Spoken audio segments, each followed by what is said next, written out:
জুমার দিনের শ্রেষ্ঠ আমল যা আপনার জীবনকে বদলে দিবে। প্রিয় ভাই প্রিয় বোনেরা, আপনি যদি জুমার দিনে আমলগুলো করতে পারেন, ইনশাআল্লাহ আল্লাহ চাহে তো আপনার জীবনটা এখান থেকেই পরিবর্তন হতে পারে। আল্লাহ তাআলা চাইলে আপনার জীবনের সকল গুনাহ ক্ষমা করে দিতে পারে। আল্লাহ তাআলা চাইলে আপনাকে একদম নিষ্পাপ করে দিতে পারে, আপনার জীবনটাই পরিবর্তন হতে পারে আপনি যদি এই জুমার দিনে আমলটা করতে পারেন। সে আমলটা হচ্ছে আপনি 100 বার পাঠ করবেন ইয়া আল্লাহু, 100 বার ইয়া রহমানু, 100 বার ইয়া রহিমু। ইয়া আল্লাহু ইয়া রহমানু ইয়া রহিমু, এগুলো আপনি 100 বার পাঠ করবেন, তাহলে দেখবেন ইনশাআল্লাহ আল্লাহ তাআলা চাহে তো আপনার জীবনটা পরিবর্তন হয়ে যাবে।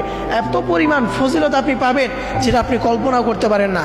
আপনার অসুস্থতা দূর হবে, আপনার রিজিকের অভাব দূর হবে, আপনি দুনিয়া ও আখিরাতের সকল কল্যাণ আপনি পেয়ে যাবেন।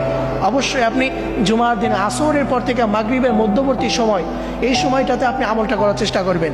মনে রাখবেন জুমার দিনে যেই গুরুত্বপূর্ণ সময়, জুমার দিন পুরোটাই তো হচ্ছে গুরুত্বপূর্ণ দিন, এবং এর ভিতরেও সব থেকে গুরুত্বপূর্ণ যে সময় সেটা হচ্ছে আসরের পর থেকে নিয়ে মাগরিবের পূর্ববর্তী সময়, অর্থাৎ সূর্য অস্তমিত হওয়ার পূর্ববর্তী সময়। এই সময়টাতে আপনি অবশ্যই এই আল্লাহ তাআলার নামগুলো পাঠ করবেন 100 বার, ইয়া আল্লাহু ইয়া রহমানু ইয়া রহিমু, এভাবে 300 বার পাঠ করবেন। এরপরে আপনি আল্লাহ তাআলার কাছে দোয়া তুলে আপনি যদি দোয়া করেন, আপনি দোয়া করতে দেরি আল্লাহ তাআলা আপনার সেই দোয়া কবুল করতে দেরি করবে না, আপনি চাইতে দেরি আল্লাহ তাআলা আপনার চাওয়া পূরণ করতে দেরি করবে না। প্রিয় ভাই প্রিয় বোনেরা, এই জন্য জুমার দিন অবশ্যই আপনারা এটা মনে রাখবেন। আল্লাহ তাআলা আমাদের সকলকে সে তৌফিক দান করুন, সকলে পড়ি আমিন।